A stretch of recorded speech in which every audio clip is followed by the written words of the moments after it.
How you doing? Hey everyone, welcome. My name is Donna Lynn Hutchinson, and this is our very first podcast together. We want to welcome you, and I'm Shelley and I am your partner. Excellent. 12-year partner, married. Wow. Woo! Yes, exactly. Holy. So this is the very first podcast where basically it's like real talk, no fluff. We're going to talk about life and mindset and how to bust through beliefs and all the things. And I'm also the author of a newly released book here, The So What Mindset, Busting Through Limiting Beliefs to Live Your Best Life. And we're just going to have some conversations. I know Shelley wanted to ask me questions with regards to the book, and but we're definitely going to be doing a lot more of these and interacting together. So welcome and thank you for being here. And it might be messy, and that's okay. So don't worry about it. Sometimes you just got to say, so what, and get started anyway. That's right. So that's what we're doing. Who cares? Yeah. So I guess I should have probably wrote down some questions. Yeah. You know, that would have been what good. What happens to me when I don't do that? My mind goes blank. And you know what? So what? Do the best you can. So it's fine. Well, yeah. So let's start with this. Like, okay, so I've read your book. Yes. I've read How many times have you read it? 3 times. 3 times. 3 times. Yeah. And every time I get a little bit of something different out of it. Awesome. So tell me about, let's start off with, where did So What come from? Where did So What come from? That's a really good question. Yeah.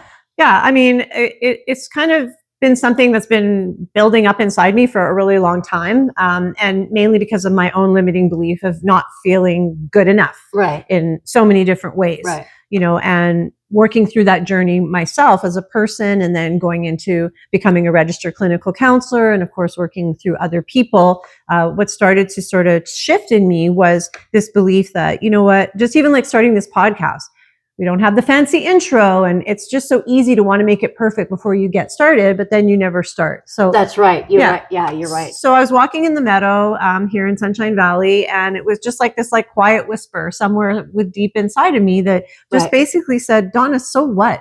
Just live your life. Do what you want to do. Don't worry about what other people say or how they're going to judge you, or many of the other things that kind of stopped me from ever achieving anything. So it was like a permission. It was a permission to get started and to do what I want to do, to live my best life, because this is the only one that I know I get. So that's how it came about. Yeah. Okay. And then, so you say it came about, it just kind of happened in your brain. And yes, it happened in my brain. In your brain. So I know you've been writing for a few years now. Yeah. And then you kind of put the pen down for a while. And I know I've asked you multiple times, you know, are you going to write? Are you going to still write your book? And then all of a sudden, just one day you came out and said, my book is done. Yeah. And I was like, what? Yeah. I mean, you know. So what happened there? How did that go from nothing to boom, your book is done? Yeah. I mean, I like to think of it somewhat like a 3-year gestational period. Okay. Because I had been writing snippets of my story over this last 3 years, ever since I got cancer, and thankfully got through it. But every time I started to write the story, it just started to take a different direction. It was so personal and so exposed and so raw, and there was no common theme to it. Like, it just didn't have coherence.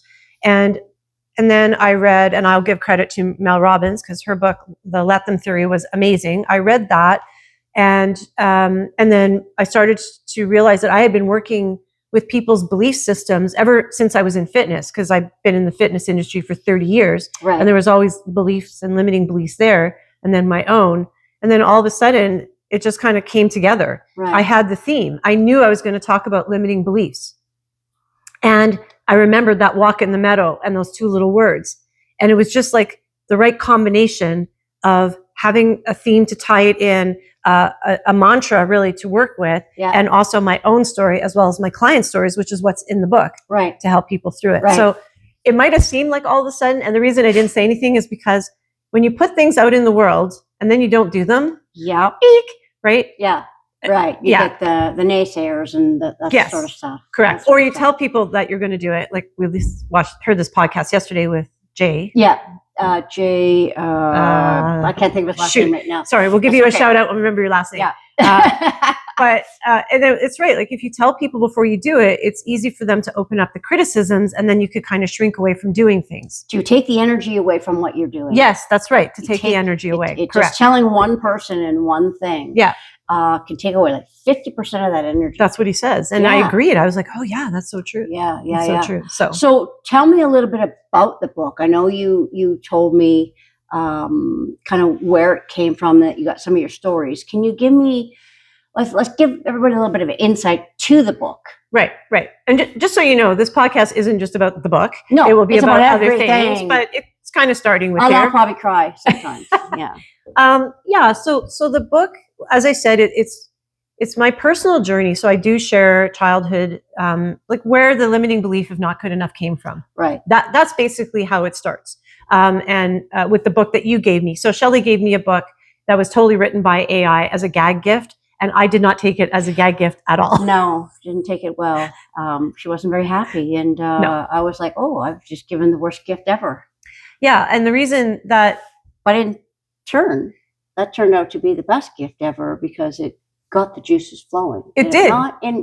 No, it really did. Because when I saw the book, and the picture of it is actually in the book as well. She gave me this book, and it had my face on it, and it looked fantastic. And it was like, all of a sudden I realized that you've given me a book that I didn't have the courage to write. I didn't have the courage to write it. Right. And there it was, written for me. And I was so scared that what was written for me was going to be way better than my real life, and that I would never be able to write as good as what AI had done. Right. Okay. And so I didn't read it.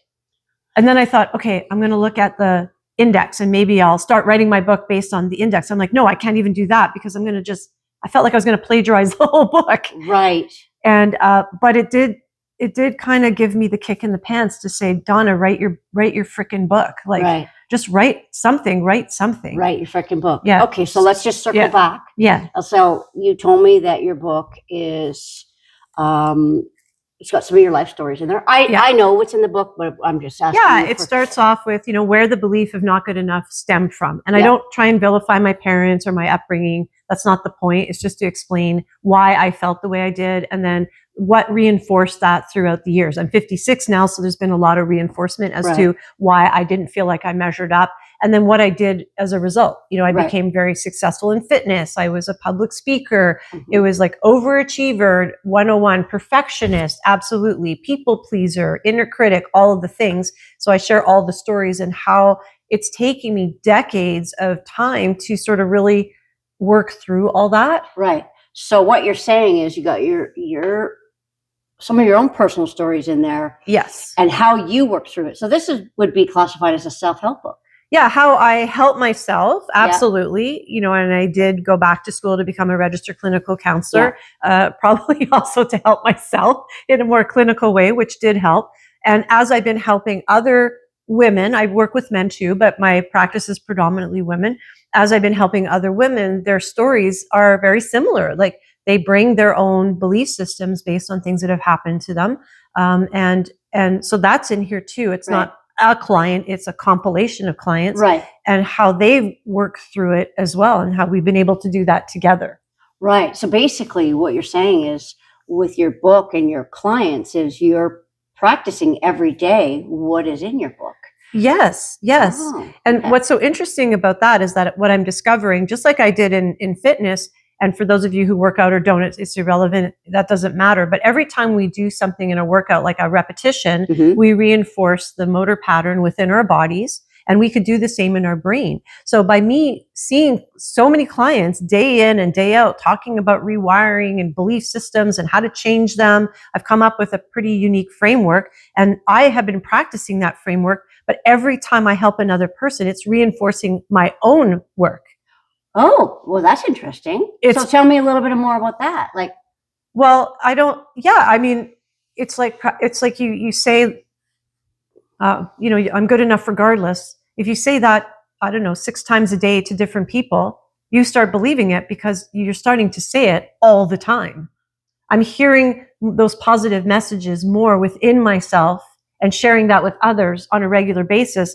that the belief system is like a rehearsed mental repetition and enforced through consistency. Right. Just like a workout. Just like a workout. Yeah. So you have to consistently work on it no matter how far in life you go. You got to constantly work because they can creep in.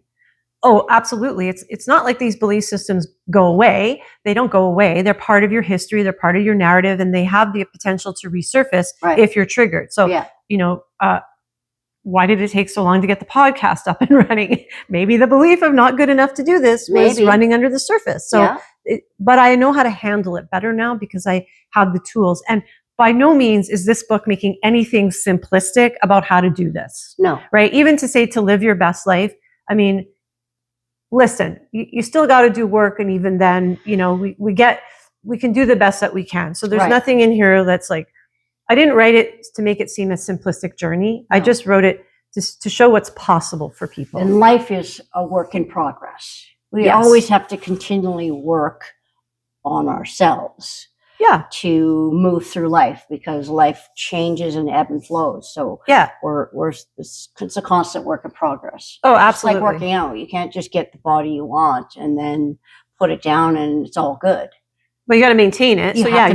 You're right. So it's about maintaining and taking those avenues. Yeah. And I recognize that for some people, it's harder to change those belief systems because of how ingrained they are. And it could feel like part of their personality. Yeah, absolutely. Part of who they are. They don't even see a separation between the belief and themselves. So if you don't see that or feel that, then the idea of having something be possible to be separated and unblended might also feel unavailable. Right. And that's okay. They might not even know that they have those beliefs. Oh, I had no idea I had this belief at all. I mean, I don't think I even knew it until I was in my 40s. I didn't know. I didn't even know what a trigger was. I honestly, until I was triggered. Then somebody labeled it. I'm like, oh, that's a trigger. Okay, now I know what that means. Okay, yeah. That's good. Well, it's true. Yeah. I didn't understand. I didn't know why I lashed out and became so defensive. Right. And why criticism. Oh boy. Yeah. I still struggle with that. And so being in this platform now, being out with a book and a podcast, I had to really, to be honest with you, I kind of had to wait until I could manage whatever was coming my way. And not just criticism, but even positive reinforcement with praise and all the things. I had to get to a place where it's great if, of course, I want people to resonate and send comments that are nice. Absolutely. But my value is not attached to those things anymore. Oh, that's good. Good. Yeah. Oh, you like that, do you? I do. Okay. So you had to really, really dig deep and understand your own, I guess, your own stuff. Yeah. Which is also probably a work in progress as well. Oh, yes. Oh, yes. Yes, absolutely. It's not to say that whatever's coming my way, I'm going to be sort of blasé about it. Right. But at the same time, if I operated from that not good enough belief system and it constantly got triggered, how could I possibly put myself out there in such a vulnerable way through, book writing and speaking if I'm only just going to get triggered? It's going to make me run back into my little turtle shell. You know what I'm saying? Yes. Yes. And if I do that, I will shrink away from my goals. Right.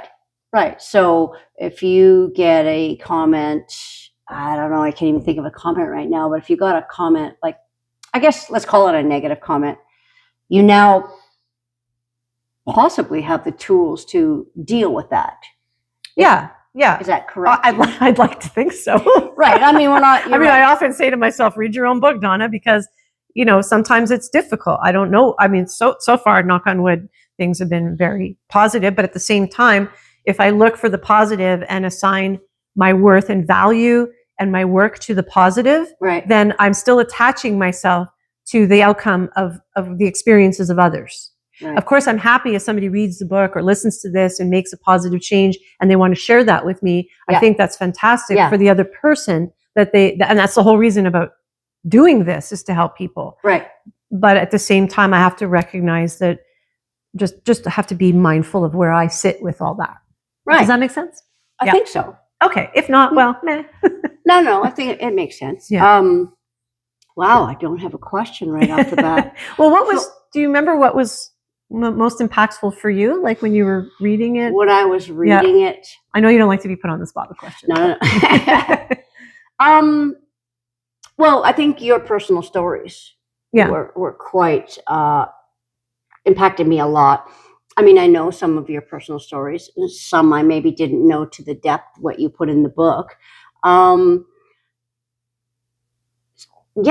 think it's your stories that impacted me, and just that's all I got right now. How far back it goes, how deep it actually goes. I think that to me is a big thing. It's like, wow, this goes back to when you first started to think, really. Well, yeah, what's so interesting is I'm the last of 4 kids. Yes. And I don't remember when I was told I was an unplanned pregnancy, but even just that understanding that I was not planned, in my frame of mind, it felt synonymous to, and not wanted. Oh. Because there's a 9-year gap. So I think my parents were clearly done having children because my older siblings are very close in age. And then I came about. So we had unprotected sex, folks, and Donna was born. I think is what happened. And, and they're not alive anymore to refute this, but that's how I kind of felt growing up, right? Like an afterthought. Well, how can you not? I mean, I guess, after with such an age gap and yes. And I think, you have to read the book, but you have a story in there of that as your sister, basically is taking care of you. Yeah. So that shows you the big gap, right? Oh, and absolutely. Not, I mean, she's 9 years older than me. So basically she kind of became my caregiver, and a 9-year-old should never be the caregiver of an infant. So she really got parentified very early in her life, which really impacted the relationship we had, because of course she's going to have resentment towards me. Right. And I was so damn cute. But of with course, no fault of yours and no fault of hers. That's correct. It's just the cards that you guys were dealt. Right. So imagine, so my 2 brothers are 17 and 15 years my senior. They were not even at home as I grew up. I grew up with my sister, who was parentified. She didn't really want to take care of me. She was quite mean to me. I was mean to her too. We were both mean to each other. And my parents were kind of like unavailable emotionally, not really there to, foster any kind of growth or anything. Right. So, feeling quite neglected and feeling not wanted, and not living in an environment that felt happy. Right. Right. Not in a growth environment. No, not in a growth environment. Yeah. My education wasn't something that they took interest in. So, all the things. So, I mean, I can see we're not good enough would start to foster in there. It starts to really take a hold. Oh, 100%. Right. And then when I became a teenager or even a preteen, I started to act out because, well, why wouldn't I act out? I mean, things were not great at home. I sought other people, and those other people probably could sense my neediness. Yeah. And they weren't the right people. Yeah. I got hurt. Yeah. And then I got into trouble. Then things got really bad. There you go. Well, we'll save some of that story. Yeah. Those stories are in the book. So. And some of them are not. Like I wasn't ready to share them all. Yes. Because some of the, some are still too tender to put out there, and also involving other people who are still around. And I, of course, wanted to protect them too. Right. So, Right. Yeah. Well, that makes sense. Yeah. That maybe a second book. Oh, absolutely. And maybe one day you share those, and maybe you don't. That's, yeah. So, So I guess, I know you're running out of questions. I can tell because you didn't write them down. I didn't write them down, but I'm thinking. That's okay. Yeah. So, okay. Well, here's a question. Sure. Where can you get the book? Oh, so this is available through Amazon. Yeah. And you can also get it directly through me through smilingheartscounseling.ca, the website. But yeah, you can definitely just get it on Amazon as well. So say that one more time slowly. Oh, did I say that very fast? It came out really, really fast. Oh, okay. That's what I heard. You know what? Just through Amazon. It'll be easier to get it through Amazon. So, right. Yeah. Right. Yeah. Okay. Yeah. So this is going to be a reoccurrence for us as we're going to do some podcasts, and it's not always going to be about the book. No, you know what? I think it's going to be, I'm sure it'll evolve, because remember, this is our first and messy. Yeah. But I want to talk about with you, we have these great early morning conversations. Oh, yes, we 4 do. in the morning. We just talk about life and, you know, what it's like to be a human on this planet and all the things that have come up in our experiences as 2 women, 2 gay women, 2 married gay women. Not that you have to be gay or married to listen to us, but just our journeys through life and how we navigate our life and our beliefs and so on. I want it to be that, and I want to hear other people's stories too. And we'll probably interview people as well. Absolutely. I mean, in 12 years, I think we've seen and done a lot in 12 years, I feel. Oh, absolutely. I mean, I think we've gone through a lot of great stuff, some ups and downs. I mean, you know, cancer and you know, so many things have happened. Do you want to hear something crazy? Okay. I don't know if I've ever shared this with you. Okay. So I'm not going to blindside you. Don't worry. No, but it's interesting when you say cancer because I remember, so, you know, I used to do a ton of public speaking. I did keynotes and so on. And the not good enough belief system was like fully activated. I mean, it was like running the show, driving the bus, sitting at the boardroom table. It really was. Yeah. And I felt like, and I know many people feel this way because I see many people and talk to many people about imposter syndrome. Okay. And I felt like the biggest fraud. Every time I got up to speak, I'm like, it's just a matter of time before somebody figures out that I shouldn't be doing this. Right. Okay. And I remember starting a keynote saying, I'm not an Olympic athlete and I've never had cancer. Wow. And now that I think back on it, I am thinking, what made me start a keynote address like that? That's wild, hey? What do you I'm curious to know what you would think. Well, if I heard that, well, now you're saying that, I'm thinking, because a lot of times when you see a keynote, it's somebody that's had cancer or that's been an Olympic athlete or they've got this great big thing they've done. Yeah. And you were saying, I'm just me. I haven't had cancer. Yeah. I'm not an athlete. Yeah. I'm not this, you know, big person over here. I'm just me. That's what so for me, if I was there at that, I would have went, oh, this is like a real person. But so are the people who are Olympic athletes and so are the people who get through cancer. Absolutely. So it was like, I felt like I was saying that because I hadn't experienced those 2 major things, which give people credibility, story, the whole thing, that somehow I was lesser than because I'm not coming to you from that platform because I didn't even see myself as being good enough to be there to begin with.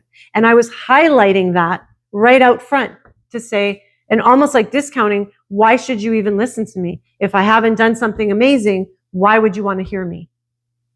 Oh, that's interesting. Isn't it? I never even thought of that. That is very interesting. Yes. So, okay, I'm still not an Olympic athlete, but I still didn't need to get cancer. And I did. Okay, so now what? So now I can go out and say, okay, I had stage 3 ovarian cancer, a rare kind. I'm lucky to even be breathing and alive. Now you should listen to me? No. I didn't believe in myself. If I had believed in myself more, that I was good enough regardless because I was born that way, then everything I have to say, no matter who wants to hear it, could have value to anybody. Right. Even if you impact just one person. Right. Because we always think of, you know, who they were before they were. Yes. Everybody, still just people. They're still just humans. Doesn't matter really what you've accomplished or what you've had or what you've done. Correct. Everybody has something to say, and there could be value in anything that anybody could say. Yeah. Just like with Jay, sorry, we'll get his last name, yesterday in his podcast where he basically said he went to empty rooms and spoke. Yes. So when he went into empty rooms and spoke, we would say he wasn't known to the public. No. Right? He was an unknown. He's unknown. Well, he's not unknown anymore. No, I have to look up his name now. So I think it's talking. I think it's Tharit. That's it? Hang on. Oh, okay. There it is. What is it? Shelley. Oh, not even close. Shelley. Oh, like shit. Oh, Shelley. Okay, that's an inside joke. Okay, so Jay Shetty, Thank you, Jay, if you're ever going to watch Jay. this. Thank you. We got so much out of your podcast. We give you credit. But it made a lot of sense. And even that was brought to us to say, who are we before we are who we are? Yeah. We're still the same person. Yeah. But, I used to be really envious and super jealous of people who had those platforms.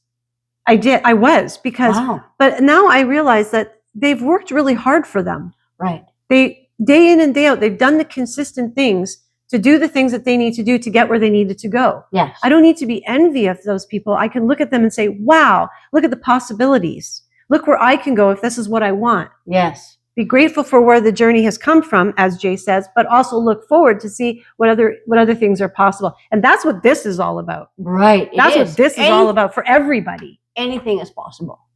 Yes, possibilities exist. And for those people who don't like change, and they want certainty in life. Yes. If you had certainty in life, you would not have possibility. No. So if you had certainty in life would be boring. Yes, if you knew for certain what was going to happen in the next minute, it would be super boring. It would be. Now, I agree we don't want undesirable changes to occur. No. We didn't want to lose our fitness in yoga studio to COVID. I didn't want to get cancer. Right? You didn't want to get super sick in Thailand, forcing us to cut that trip short. But at the same time, and so that's how life goes. That's how life goes. And we get through it. You get through it. And everything, those few key things for us are life-changing, really. I mean, life-altering. Yes. You start to really think like, you're here for the time that you're here. And you have to make the best of it and the most of it. And so what? So what? If someone isn't your best friend, or someone doesn't like you or like what you're doing. Yep. So what? Do it anyway. Do it anyways. Do it for you. Do it for you. Do it for you. Yeah. That's the power of the so what. Yeah. Now, sometimes we have to do a lot of work to get there. Yeah. Because I don't want people to just say, well, so what, and be flippant about it, because it's not about so what, I don't give a shit. It's so what, and something else that you give yourself permission for. Yeah. Like, so what if 3 people only ever see this podcast? Hey, 3 people saw the podcast. Yeah, exactly. Right? I'm ripping that off from you, Jay. We really resonated with that podcast. We did. We really because did. It spoke to us. It doesn't matter. It's just like, so what? It's permission based. It's not dismissive to another person. No. And I think within your book, there's work to be done. You can't just say, so what, and just move on. I mean, you have to believe. You got to believe. Yeah. There's or work to be done. So, got a few more minutes here. Yeah. So if somebody was to say to you, we have the let them theory from Mel Robbins. Yeah. What's the difference between your book and her book? Oh, a world of difference. I mean, our stories, our journeys, everything, our lens, our perspective. This has a lot of me in it because it's my story and a compilation of client stories. And it also has therapeutic interventions with reflection tools. Right. Her book is great. I read it. It's amazing. And it has a lot of value. And I see, how there's genres of books that really complement each other? Yes. Okay. Am I tooting my own horn? Hell yeah. This complements that, and that complements this. Okay. And I think that when you're on a journey of self-discovery and you're doing some of this work with maybe some therapy, and you also want to explore some stuff on your own, it's such a good idea to hear messages from different sources, because you're going to pick up a little tidbit here and a little tidbit there. And before you know it, you're really carving out your own kind of like puzzle. Right. And how all the pieces will fit for you. Right. So it's very different, but it's very complementary as well. Yeah. So I think, if you're going to pick up books on changing mindset or behaviors, you might throw this one into the pile. Right. And it's a quick read, which I like. It's a quick read. How many pages is it? Well, it's 162 pages on purpose, because I on purpose. Yeah. Well, I don't mind that people are sitting there devouring it in one session. Right. You're getting some really, really great feedback. Yeah. Right. Yeah. And I feel like, and people are saying they're going back. They're going back. They can't put it down, and they're going back, which is amazing.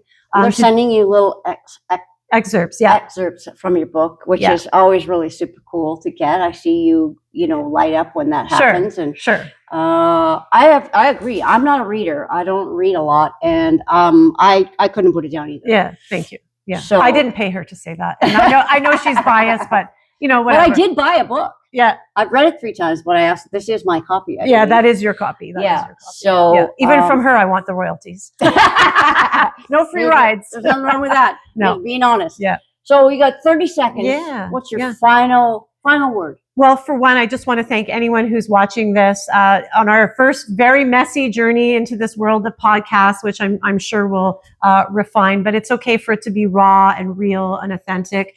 So I want us to keep doing this and keep listening. And of course, Shelley will be part of this as well as other people. And yeah, and just, you know, be on the journey. And it's just okay to be there and be who you are right now and make that totally okay, even if you want changes.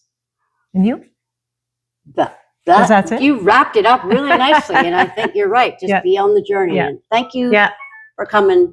Yeah. And thank you for watching. Thank you very much. Yes, and we'll see you again on the podcast is yet to be named. We're calling it the So What podcast, but maybe it'll change. Yeah. And that's okay too. Yeah. So what if it does? And so what if it does? Exactly. See you later. Bye for now. Okay. Now, the big trick is going to be how the hell to get that onto YouTube. What did you think? I liked it. What do you think? I don't know. Well, we should watch it. Turn your microphone off.